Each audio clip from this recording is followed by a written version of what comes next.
이게 내년까지 기다릴 수가 없어요. 아무래도 내년 상반기, 특히 2월에서 3월 정도는 막 금매물들도 나오다 보니까 그때 증여를 하는 게 좀 더 유리한 거 아니냐라고 생각해 볼 수도 있거든요. 근데 이거는 판단하기 따라 좀 다른데 그냥 아예 매매로 가면 모르겠지만 그래서 부담부 증여를 생각하고 있다, 증여다라고 하게 되면 올해 증여하는 거랑 내년에 증여하는 거랑 이 취득세 차이가 정말 많이 나게 됩니다.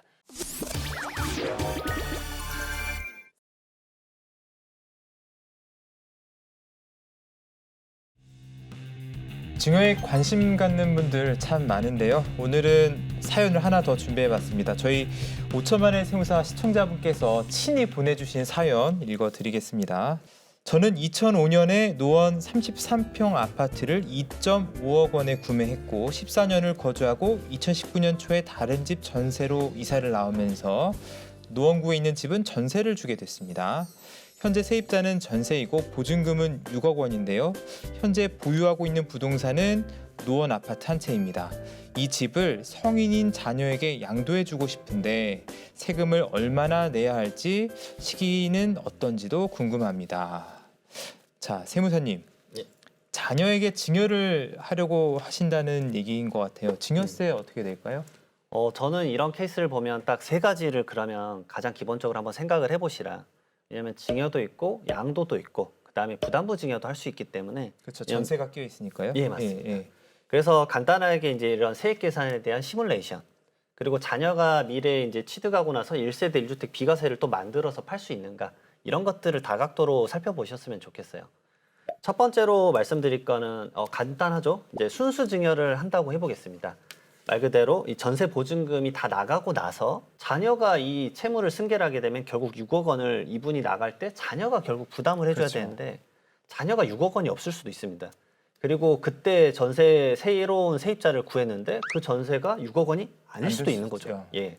경우의 수가 달라질 수 있기 때문에 그런 케이스도 알고 계시는 게 좋은 거죠.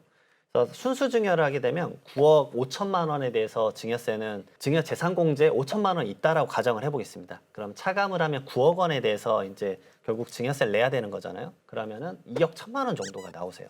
그러면 증여세를 누가 내죠? 자녀가 내게 돼 있습니다. 그렇기 때문에 순수 증여에 대해서는 이 부담이 꽤 크게 느껴지실 거예요. 왜냐하면 부모님들 마음은 그렇거든요. 아, 내가 내주고 말지 이걸 어떻게 하나 그런 생각을 하실 수밖에 없습니다. 두 번째로는 양도죠. 그러면 전제 조건을 다시 말씀드리겠지만 양도는 자녀가 자금이 있어야 됩니다. 자녀가 자금도 없이 이걸 살 수는 없겠죠. 물론 저가 양수도까지 말씀은 안 드리겠지만 전세 보증금이 6억 원 있으면 나머지 차액인 한 3억 5천 정도는 있으셔야 돼요. 근데 이건 좋으실 수 있어요. 왜냐하면 자녀가 부모에게 감사의 마음을 주면서 3억 5천을 주는 거잖아요. 그리고 이제 국세청 입장에서는 사실 아쉬울 수도 있겠죠. 왜냐하면 자녀에게 이거를 9억 5천에 팔면 이 부모님은 1세대 1주택 비과세이기 때문에 양도소득세가 0원이세요.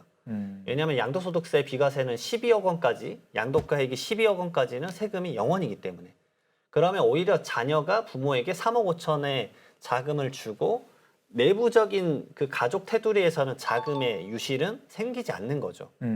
물론 취득세 일부는 당연히 발생하겠지만. 그렇죠. 예. 그리고 이런 것도 생각해 보실 수 있습니다. 자녀가 자금이 없을 수도 있어요. 그러면 채무를 승계받는 부담부 증여로 한번 생각을 해보시는 겁니다. 채무 부분이 승계되는 부분에 대해서는 세금을 양도소득세를 계산해야겠지만 아까 말씀드렸듯이 12억 원까지는 양도소득세가 0원입니다. 그러니까 부모님은 양도소득세가 0원이고 그러면 증여세가 얼마 발생하느냐. 9억 5천만 원의 시세에서 채무액 6억 원을 빼면 3억 5천만 원이거든요. 여기에 대해서 증여재산 공제받고 그 다음에 3억 원에 대해서 양도소득세 계산하면 5천만 원 정도만 발생을 합니다. 그러면 자녀가 이 정도는 경제적 활동을 한 1, 2년 정도 했다라고 하면 감당 가능한 수치일 수도 있고 이 정도는 예를 들어서 연부연납을 하게 되면 충분히 1년마다 한 1천만 원 정도씩만 내면 되니까 감당할 수 있는 수치이기 때문에 부담부 증여도 나쁘지 않다라고 생각을 해볼 수 있는 거죠. 즉 다양한 방안을 짜보시고 가장 적합한 거. 왜냐하면 자녀에 대한 경제적 자력, 그다음에 내가 비과세를 어느 시점까지 받을 수 있는가 이런 것들을 다 따져보셔서 진행하셨으면 좋겠습니다.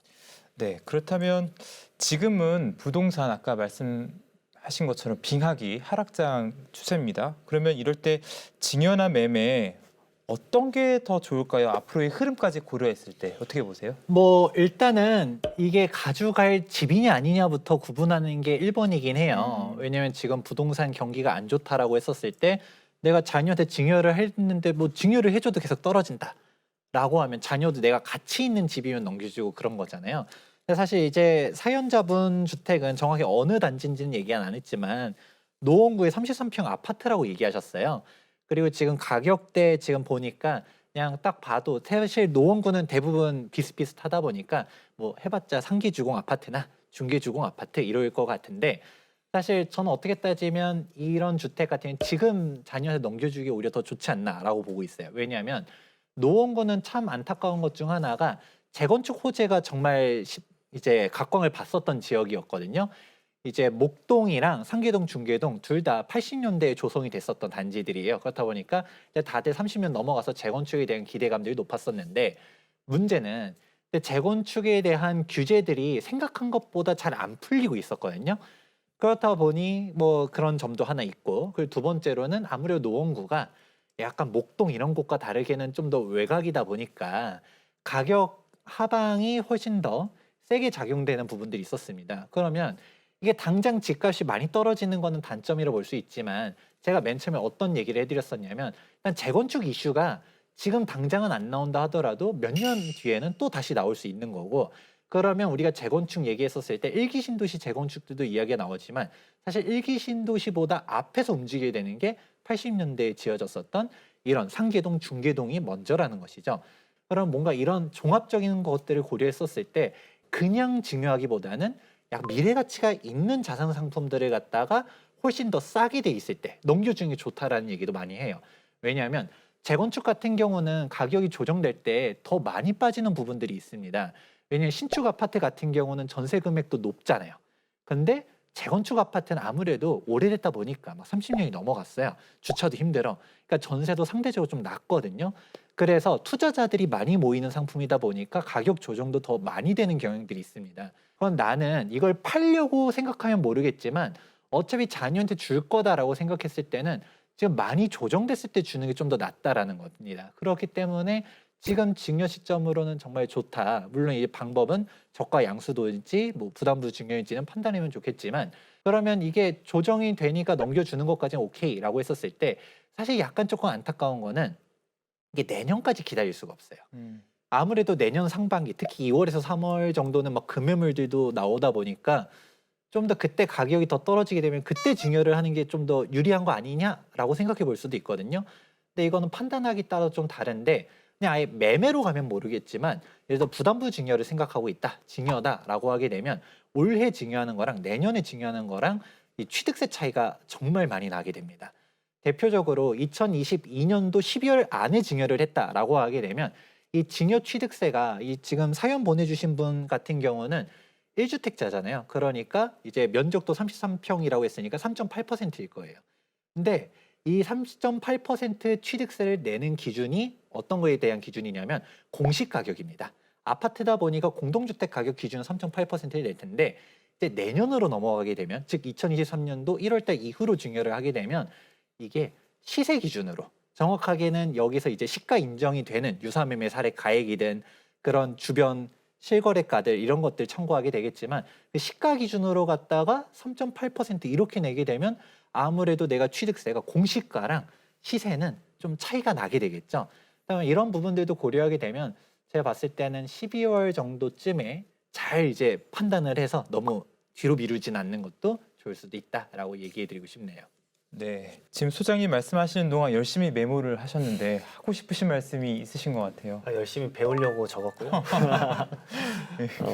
개인적으로 저도 부동산 시장을 이제 세금을 통해서 저는 좀 세상을 보는 편이기 때문에 저는 무주택자와 유주택자로 좀 나눠서 부동산 시장을 조금은 예측을 해봤죠. 무주택자이신 분들은 이제 11월 FOMC가 이제 결국은 금리가 또 자이언트 스텝이 됐고 그 다음에 매파 발언을 계속 이어가고 있기 때문에 물론 이제 내년 뭐 또 1월에 또 FOMC까지 정해져 있으니까 12월에도 있고 왜냐하면 무주택자분들이 아무래도 취득할 때는 금리의 영향을 가장 크게 받지 않으실까라는 생각이 들어서 그렇죠.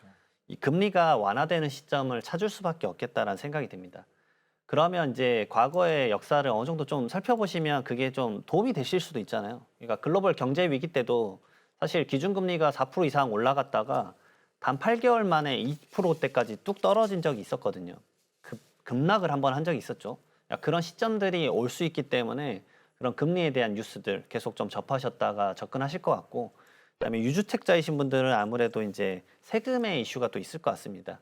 왜냐하면 취득세 중과가 아직 해제되지 않았기 때문에 결국 내가 취득일 때 취득세 부담이 너무 크면 이 머뭇거려지실 수밖에 없을 것 같아요. 가격이 떨어져도 내가 취득세를 많이 낸다 그러면 그 가격이 떨어졌던 거를 내가 결국은 보완받지 못한다라고 생각을 할 수밖에 없다라는 생각이 들거든요. 자, 세무사님 말씀 들었고 소장님은 어떻게 보십니까? 사실 이 지금 시장을 얘기하는 것 자체가 제일 조심스러울 때긴 해요. 아무래도 다들 비관적인 시각들이 워낙 팽배해 있다 보니까 약간 조금 발언이 조심스럽게 얘기는 하긴 하겠지만, 사실 저는 너무 그렇게까지 심각하게 볼 거는 아니다라고는 보고 있어요. 왜냐하면 지금 이렇게 부동산 경기가 안 좋아지고 하는 부분들이 있다라고는 한다 하더라도 결국은 사이클이거든요. 단적으로 지금 금리가 자꾸 올라가다 보니까 사람들이 어렵다라고 하지만, 사실 개인 레벨에서는 이 금리에 대한 부분들이 예전에 이자를 갖다 100만 원 내는 게 200만 원 내요. 200 내던 게 300만 원 내요. 이렇게 움직여지는 거지만 진짜 타격을 받는 사람들은 바로 어디냐면 아무래도 기업들이에요. 대표적인 게 부동산에 한정하게 되면 시행사들이 정말 어렵거든요. 그렇다 보니까 지금 PF 위기설들이 많이 나오지 않습니까? 지금 시행 시장들이 다들 막 무너지기 시작하고, 그렇게 되면 결국 어떻게 될까요? 신축 아파트 공급은 또 다시 없어지는 거죠. 정부가 8.16 부동산 대책을 발표하면서 270만 호까지 공급을 하겠다라고 했지만 그거를 순순히 믿는 사람들은 없다라고 보고 있어요. 그러다 보니까 이제 공급들이 계속적으로 줄어들게 되면 가치가 있는 부동산은 결국 어디냐? 부동산 같은 경우는 본질적으로 봐야 되는 게 자꾸 투자의 시각으로 보는 게 아니라 내가 거주를 해야 되잖아요. 결국은 의식 주중 하나다 보니까 내가 계속 어디론가는 거주를 해야 되는데, 지금 전세 가격이야 전세 자금 대출 금리가 올라가다 보니까 또 조정된다라고 해도 월세는 반대로 계속적으로 올라가고 있거든요. 되면 내가 어차피 필요한 집이다라고 했을 땐 제가 어차피 그러면 내가 집을 구한다면 어느 집이 중요한 거고, 그리고 여기서 말하는 집도 신축 아파트 공급은 가면 갈수록 좀 더 어려워지겠네라고 하면 신축 아파트 쪽으로 좀 더 이제 집중을 해볼 수도 있는 것이죠. 근데 이렇게 길게 보면 그런 식으로 간다라고 하지만 사실 단기적으로 보게 되면 그래도 좀 내년에도 떨어지는 거 아닌가요? 라고 볼 수 있잖아요. 확실히 맞는 말이긴 합니다. 내년 상반기는 좀 더 어려울 거라고 보고 있거든요. 근데 내년 상반기가 어렵다라는 거는 사실 오히려 명확하게 보게 되면 내년 상반기 기회가 온다라고도 볼 수 있다라고 보고 있습니다. 왜냐하면 일단 국내 요인으로만 놓고 보게 되면 실질적으로 내년 상반기 다주택자 매도 물량들, 양도세 중과유예를 피하든가 아니면 종부세 규제를 피해서 매도하려는 사람들이 나오게 되다 보니까 그때 급매물들이 나오게 되면 그걸 잡는 것도 기회일 수 있는데, 근데 반대로 말하면 이때 급매가 나온다는 이제 국내 요인에서 팔 사람들은 다 팔았다라는 거예요. 그럼 이제 내년 하반기는 어떻게 될까라는 거는 사실 국내 요인으로는 결론이 다 났다. 이제 더 이상 팔 사람들은 없다라고 볼 수 있지만, 그럼 그때는 이제 정말 우리가 예측하기 어렵지만 국외 요인들, 세무사님이 얘기했던 것처럼 미국의 금리가 계속적으로 어떻게 되느냐, 글로벌적으로 사실 뭐 주식시장이 이렇게 될 줄 누가 예상을 했습니까? 원래 경기가 무너지기 시작하면 가장 먼저 반응하는 게 이제 주식시장, 그 다음에 채권시장, 그런 다음에 맨 마지막에 부동산이거든요. 그러다 보니까 지금 글로벌 경기가 어떻게 되느냐라는 부분들을 생각해 봐야 되는데, 그 부분까지 우리가 얘기하기엔 조금 어렵긴 하지만 실질적으로 국내 변수로만 놓고 봤었을 때는 내년 상반기가 일단 기회일 수는 있다. 그러고서 그 이후는 이제 금리도 지금 뭐 제가 거시경제를 얘기하기 조금 어렵지만 많은 분들이 또 얘기를 하잖아요. 이제 금리를 높여도 내년 상반기가 잘 주목할 타이밍이다. 과연 하반기까지 어떻게 갈 거냐? 뭐 이런 얘기들은 좀 나오다 보니까 그 부분 같은 경우는 계속적으로 경제 공부를 하면서 좀 예의주시하면 좋지 않을까라고 보고 있습니다. 네, 알겠습니다. 그 자산 관리에 관심이 많은 분들, 또 특히 절세 혜택을 놓치지 않기 위해서 고민만 하시는 분들, 시장의 흐름을 언제나 관심 있게 지켜보셔야 할 것 같습니다. 세금 지식은 높이고 불필요한 세금은 낮추고 생활 속 세금 고민 5천만의 세무사가 함께합니다. 함께합니다.